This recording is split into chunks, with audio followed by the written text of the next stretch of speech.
여러분 안녕하십니까? 대한민국의 대표 정신과 전문의 의학박사 최성환입니다. 다시 만나 뵙게 되어서 반갑습니다. 오늘은 여러분들이 썸네일에서 보시다시피 주제는 자율운행 차량, 즉 오토마이즈드에서 운전사 없이 자율적으로 컴퓨터와 기계가 운전을 하는 자동차 또는 어떤 도로를 달리는, 제가 얘기하는 건 이제 비행기의 자동 항법 장치, 어떤 배의 자동 항법 또는 크루즈 컨트롤 자동차의 그 정도까지에 대한 문제는 아닙니다. 하지만 이것이 어느 정도 한도까지 우리가 유용하게 사용할 수 있는 기술이지 절대 완벽해질 수 없다. 아무리 과학이 초자연적으로 발전한다 그래도 이러한 승용차, 자율주행 승용차의 완벽한 주행은 절대 이루어질 수 없다는 것을 이야기 드리고자 하는 것입니다. 여러분 유명한 마이클 샌들 교수 하버드 대학에서 하신 강연이 있어요. 그 강연 잠깐 보여드리기도 할 건데요. 그분 강의가 워낙 히트를 많이 쳤습니다. 강의 양도 많긴 많아요. 많긴 많은데 그분이 이제 소위 말해서 이제 도덕성 또 공리주의라 하면 이제 우리가 함께 공동으로 이제 사는데 공동의 이익을 위해서는 어떤 것이 좋겠느냐 하는 철학적인 아주 심오한 질문입니다. 참 대답하기 힘든 심오한 질문에 예를 들어주셨죠. 이 영상을 보시다가 이미 잘 알고 계시는 분들은 제가 제 비디오 밑에, 영상 밑에 시간을 적어 드릴 테니까 길지는 않아요. 잠깐 들으셔도 돼요. 그 영상 듣고 다시 시작하겠습니다.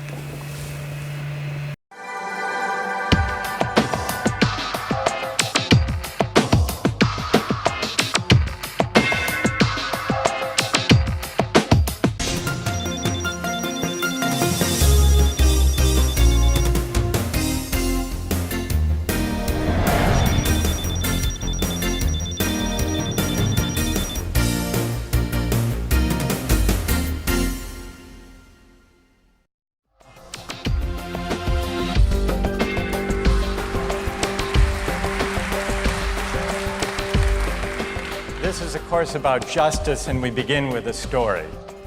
Suppose you're the driver of a trolley car, and your trolley car is hurtling down the track at 60 miles an hour, and at the end of the track, you notice 5 workers working on the track. You try to stop, but you can't. Your brakes don't work. You feel desperate because you know that if you crash into these 5 workers, they will all die. Let's assume you know that for sure. And so you feel helpless until you notice that there is, off to the right, a side track. And at the end of that track, there's one worker working on the track. Your steering wheel works, so you can turn the trolley car, if you want to, onto the side track, killing the one, but sparing the 5.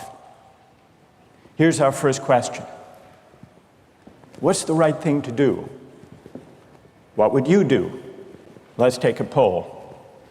How many would turn the trolley car onto the side track? Raise your hands. How many wouldn't? How many would go straight ahead? Keep your hands up, those of you who would go straight ahead. A handful of people would. The vast majority would turn.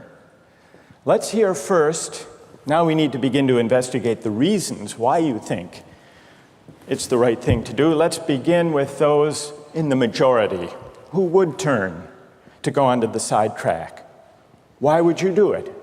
What would be your reason? Who's willing to volunteer a reason? Go ahead, stand up. Because it can't be right to kill 5 people when you can only kill 1 person instead. It wouldn't be right to kill 5 if you could kill 1 person instead. That's a good reason. That's a good reason. Who else? Does everybody agree with that reason? Go ahead. Well, I was thinking it's the same reason on 9/11. We regard the people who flew the plane into the Pennsylvania field as heroes because they chose to kill the people in the plane and not kill more people in big buildings. So the principle there was the same on 9/11. It's a tragic circumstance, but better to kill 1 and so that 5 can live. Is that the reason most of you had, those of you who would turn? Yes? Let's hear now from those in the minority, those who wouldn't turn. Yes? Well, I think that's the same type of mentality that justifies genocide and totalitarianism. In order to save one type of race, you wipe out the other. So what would you do in this case? You would, to avoid the horrors of genocide, you would crash into the 5 and kill them? Presumably, yes. Yeah. Okay, who else? That's a brave answer. Thank you. Let's consider another trolley car case and see whether those of you in the majority want to adhere to the principle, better that 1 should die so that 5 should live. This time you're not the driver of the trolley car, you're an onlooker. You're standing on a bridge overlooking a trolley car track. And down the track comes a trolley car. At the end of the track are 5 workers. The brakes don't work.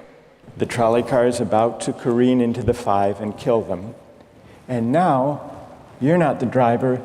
You really feel helpless until you notice, standing next to you, leaning over the bridge, is a very fat man. And you could give him a shove. He would fall over the bridge, onto the track, right in the way of the trolley car. He would die, but he would spare the 5. Now, how many would push the fat man over the bridge? Raise your hand. How many wouldn't? Most people wouldn't. Here's the obvious question. What became of the principle?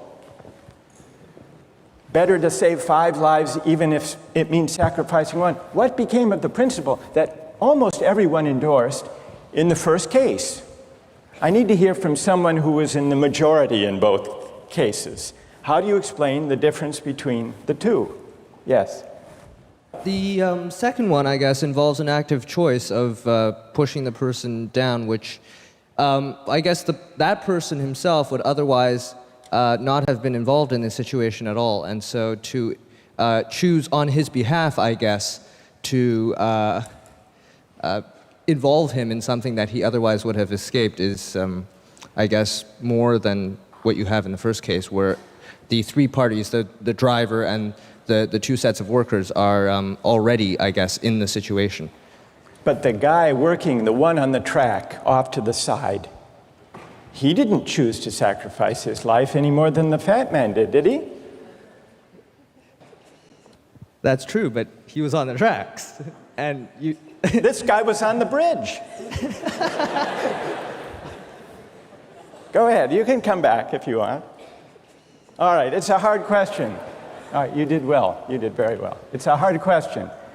Who else can find a way of reconciling the reaction of the majority in these two cases? Yes. Well, I guess in the first case where you have the one worker and the five, it's choice between those two, and you have to make a certain choice, and people are going to die because of the trolley car, not necessarily because of your direct actions. The trolley car is a runaway thing, and you're making a split-second choice, whereas pushing the fat man over is an actual act of murder on your part. You have control over that, whereas you may not have control over the trolley car. So I think it's a slightly different situation. All right. Who has a reply? No, that's good. Who has a way? Who wants to reply? Is that a way out of this? I don't think that's a very good reason because you choose to. It's either way you have to choose who dies because you either choose to turn and kill the person, which is an active conscious thought to turn, or you choose to push the fat man over, which is also an active conscious action. So either way you're making a choice. Do you want to reply? Well, I'm not really sure that that's the case. It just still seems kind of different, the act of actually pushing someone over onto the tracks and killing him. You are actually killing him yourself. You're pushing him with your own hands. You're pushing him. And that's Right. different than steering something that is going to cause death into another. You know, it That's doesn't good. really sound right saying it now. No, it's good. But I'm up here. It's good. What's your name? Andrew. Andrew. Let me ask you this question, Andrew. Yes. Suppose standing on the bridge next to the fat man, I didn't have to push him. Suppose he were standing over a trap door that I could open by turning a steering wheel like that.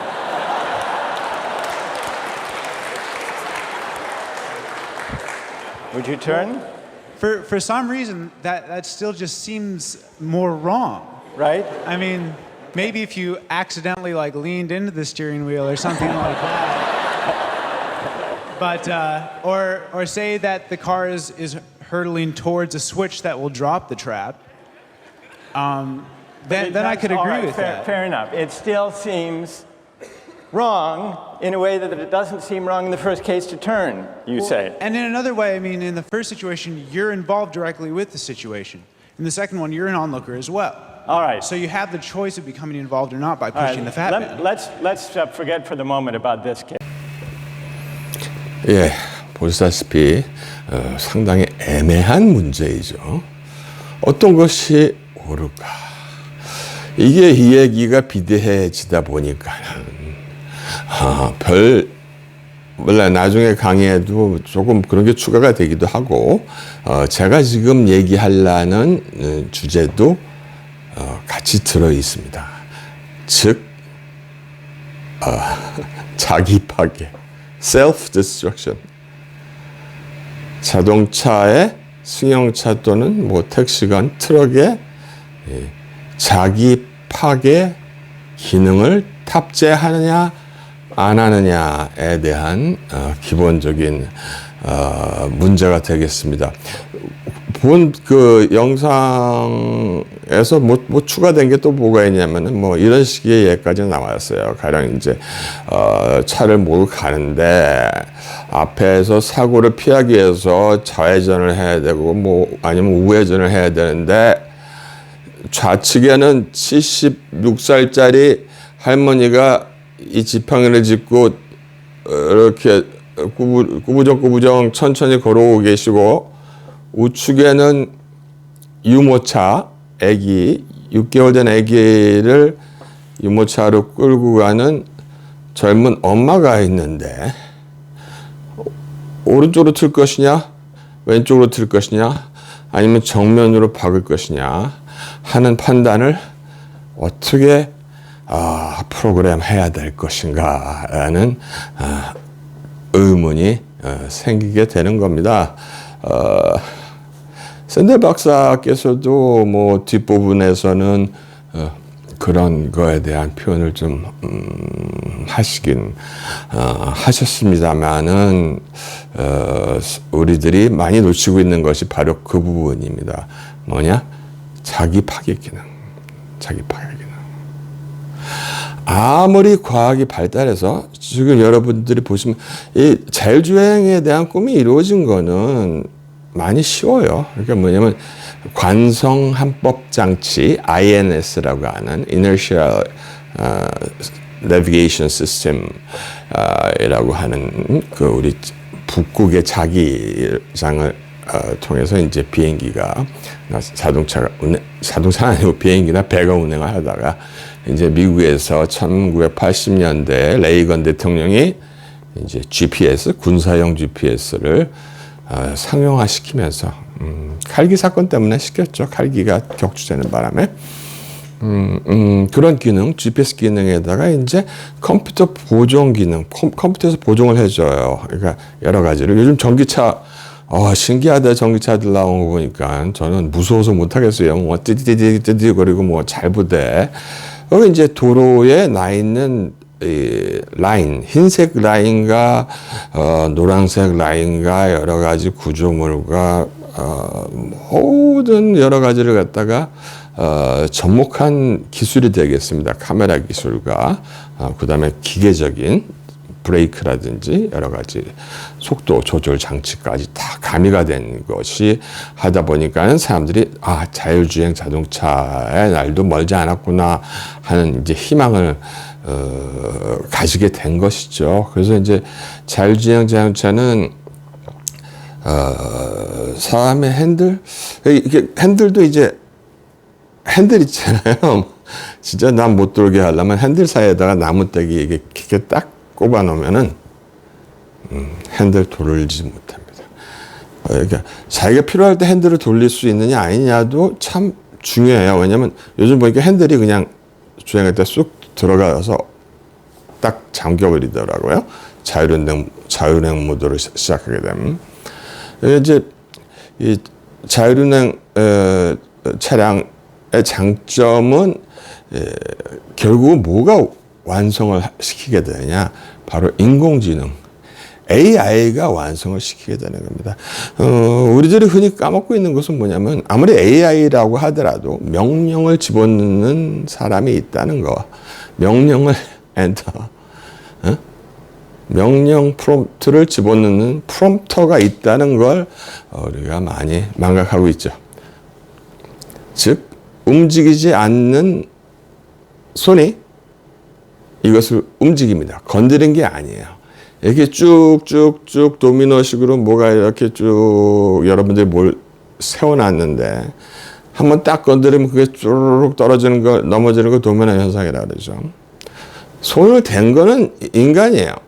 하지만 그 손을 대지 않고도 마음만으로도 그것을 첫 무브먼트, 첫 움직임을 성사시킬 수 있는 존재가 과연 인간이냐, 신이냐, 아니면 그 무엇이냐 하는 그 영역 속에서 우리가 살고 있는 것입니다. 참으로 이제 애매한 상황인데, 지금 잠깐 보여드릴게요. 참 그런 게 참 사람의 의협수. 제가 정신과 전문이잖아요. 그렇죠?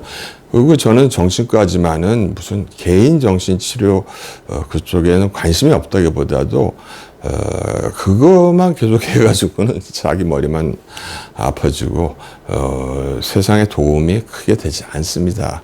군중 집단에 대한 반응과 심리를 잘 알고 있어야 되는데요. 사람들이 어떤 식으로 이제 움직일까를 우리가 잘 판단해야 합니다. 그래서 제가 뭐 나중에도 다시 여러분께 정리해서 이제 이게 지금 우리 인문학이니까 지성파 인문학이기 때문에 사람이 가지는 어떤 자기가 사람끼리 갖고 있는 어떤 방어 디펜스 메커니즘이라는 게 있어요. 성격하고 좀 다르죠. 어떻게 반응하느냐. 뭐 핑계를 대느냐. 핑계 많이 대죠. 합리화시키고. 저놈 때문이야. 아니면 저것 때문이야. 뭐 때문에 늦었어. 야, 진짜 내가 어떤 그런 생각을 못했어. 뭐 그런 식의 것들이 있고요. 어떤 때는 이제 다 잊어먹었어 하고 피해가는 수도 있고 하는 여러 가지 기준을 사용하기도 하는데요. 인간한테는 그러한 병적이거나 아니면 신경증적인 뉴로틱하거나 아니면 성격 장애적 그런 방어 기전, 자기가 살아나가기 위한 방어 기전들 중에는 상당히 성숙한 방어 기전도 많습니다. 그 중에 하나가 이제 승화, 모든 걸 승화시킨다. 우리가 그렇잖아요. 젊어서 고생은 돈 주고도 한다, 사서도 한다. 근데 요즘 그거 바뀌었어요. 돈 주고 고생은 골병 든다. 입니다. 아니, 제가 젊은 사람들을 일부러 젊은 사람들한테 좋게 보이려고 하는 게 아니라 진짜 그렇더라고요. 요즘에는 젊어서 고생이 늙어서 골병이다 하는 그 문제가 제가 그 골병을 슬슬 느끼고 있어요. 근데 사람이 이 방어 기전을 사용할 때는 사람과 사람의 관계입니다. 우리가 지하철에서 어떤 사람이 흔들리다가 또 술이 취해서 술이 취한 사람 흔들고 그러면 보긴 싫죠. 그렇죠? 근데 그런 사람이 떨어졌어요. 기차가 곧 와요. 어떤 젊은 학생, 착실한 학생이 뛰어들고 이 사람을 끌어올려주는데 기차가 들이닥칩니다. 죽습니다. 의인이죠.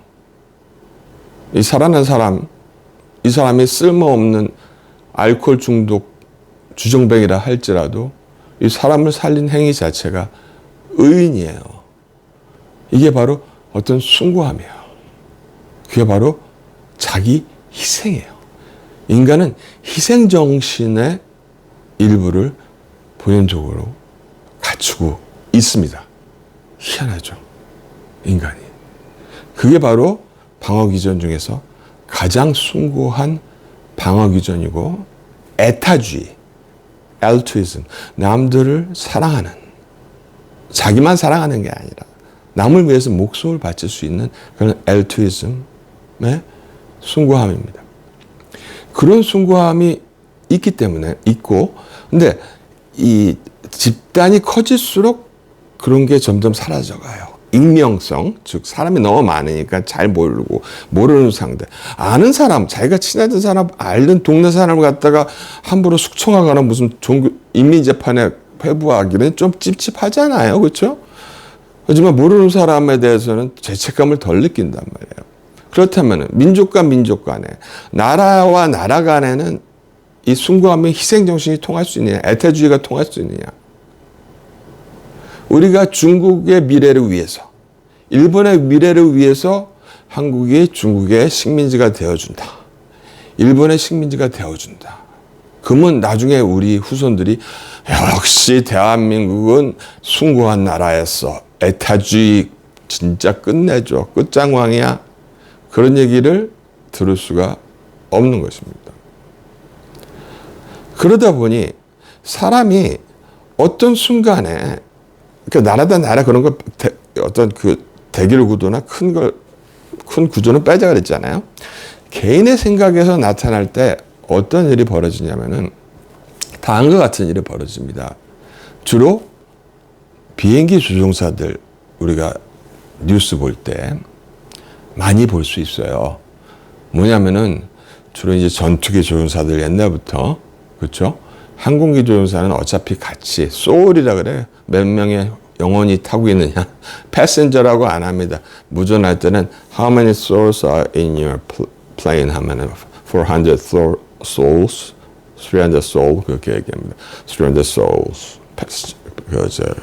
승무원까지 합쳐서 그 정도로 같이 가는 거기 때문에 참 끝까지 살기 위해서 선장이 아니라 비행 조종사인 기장은 그런 역할을 해야 되지만은 혼자 탔거나 둘이 탄 어떤 전투기나 훈련기가 고장이 나서 불가피하게 이렇게 막 떨어질 때 사람이 진짜 1초가 1시간, 하루 같을 수도 있단 말이에요. 그 1초, 1, 2초의 순간에 그것도 아니지. 1초에 100분의 1도 안 되는 순간에 사람이 순간 판단을 하는 겁니다.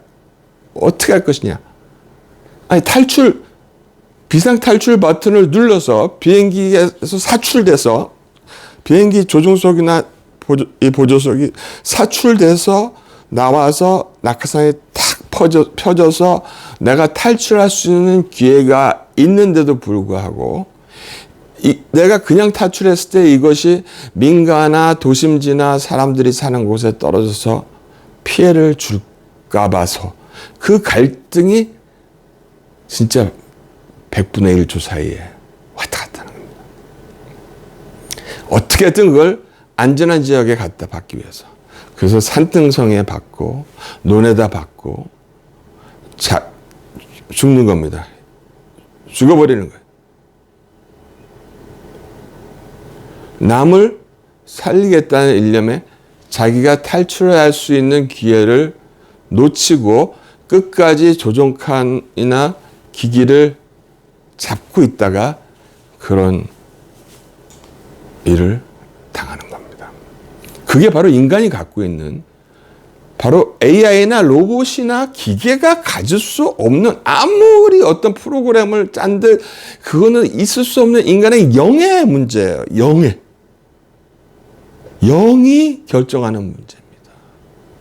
그걸 건들 수가 없게 되는 거예요. 심지어는요. 이번에 북한에서 발사한 대륙간 탄도탄 가다가 3단 분리체 자기가 자폭했어요. 북한 김정은 그 나쁜 놈의 그 실험용 미사일조차도 스스로 다른 곳에 피해를 주지 않기 위해서 다른 데 떨어져서 피해를 주지 않기 위해서 자폭하는 기능을 탑재하고 있습니다. 북한의 탄도탄조차도 2단, 3단 로켓 안에 자체 파괴 장치가 되어 있어요. 그럼에도 불구하고 우리가 사용하는 자동차에 자체 파괴 장치가 동원이 안 된다면 말이 안 되죠. 그래서 참 이 얘기 사람들 사이에 많이 돌아왔는데 모르시는 분들도 계시더라고요. 실제로 이 문제에 대해서 연구하고 있는 자동차 회사들도 있습니다. 이걸 특허까지 내고 있는 데가 있어요. self-destruction 어떤 메커니즘을 갖다가 동원하는 겁니다. 즉 뭐냐? 봐봐요. 다시 결론부터 얘기하자면 왜 내 차가 어디랑 부딪히는데 앞에 있는 사람 부딪혀서 이 사람을 죽인다든지 옆에 있는 사람을 할머니를 죽인다든지 무슨 애기랑 죽인다든지 왜 그 중에서 선택을 해야 됩니까? 부딪히기 전에 내가 죽으면 되잖아요. 그쵸? 부딪히기 전에 내 차가 그냥 뒤집힌다든지 자체로 파편 없이 그냥 폭파한다든지 자동차가 멈출 수가 없는 경우엔 자동 폭파해서 나만 죽고 내 차만 망가지고 나나 내 동승자가 죽고 나머지 사람을 안 죽이는 자기 희생 모드를 갖다 자동차에 장착을 할 수가 있어요. 그리고 실제로 반드시 장착해야 되는 겁니다. 근데 문제는 어디 있느냐? 여기 있어요. 그걸 장착하면요. 차 살 때, 이 차는, 아주 좋습니다. 다 성능 되게 좋은데? 이거 뭐예요? 이 장치? 이거 이상하게 생겼네? 이거 자기 파괴 장치입니다. 뭔데요? 도저히 안 될 때 그냥 운전사가 죽는, 자기 자폭, 단추가 아니라 단추도 있고 시스템입니다. 자동으로 가다가 AI가 판단하면 당신이 죽는 겁니다. 이 장치 의무화돼서 어쩔 수 없네요. 의무화 안 돼 있으면 더 문제 있죠. 딴 데는 그런 거 의무 안 하고 그냥 쓰는데 이 차는 그게 장착돼 있으니까 돈 옵션으로 200만 원 더 내세요. 자폭장치 들어있으니까 200만 원 더 내세요. 하면 야, 이 또 순이 같은 놈아 하고 안 쓰게 되죠. 응? 뭐 추가적인 얘기를 드린다면은 과학적으로 이렇게 이 자율주행 차량은 제한이 있어요. 어쩔 수 없이 제한이 두게 돼 있어요. 선이 확실해야 되는데 여러분들 보세요. 지금 제 썸네일도 마찬가지지만 근데 노란선 흰선이라든지 여러 가지 그 조건, 보도블록과 그 넓이, 그 당시에 빛과 조명 여러 가지 과학적으로 판단하고 움직일 수 있는 게 매번 아주 깨끗하게 정확하게 정밀한 시스템을 보조해 주지 못하면 하지 못합니다. 흙탕길을 가기가 어렵다는 얘기죠, 내 얘기는. 산악지대나. 뭐 그런 걸 떠나서 바로 이 문제 때문에 아까 그 공리주의에서 얘기를 강조하지 못하신 그 부분, 그 부분 때문에 이 자율운행 자동차, 이 지상 복잡한 데서 다니는 자동차는 제한적인 자율운행 정도이지, 아니 비행기도 지금 위에 올라있는 인공위성도 부분적인 자율운행인데, 자율주행인데 어떻게 이 복잡한 거리에서 다니는 차량이 자율주행을 할 수는 없는 것이죠. 네, 여기서 마치겠습니다. 뭐 공리주의 공부도 더 해나갈 수 있지만은 이런 게 뭐 우리 철학 공부고 이제 철학 공부로 들어가는 길이라고 생각하면 되겠습니다. 여러분 감사합니다. 또 영상 또 봐주시고요. 안녕히 계십시오.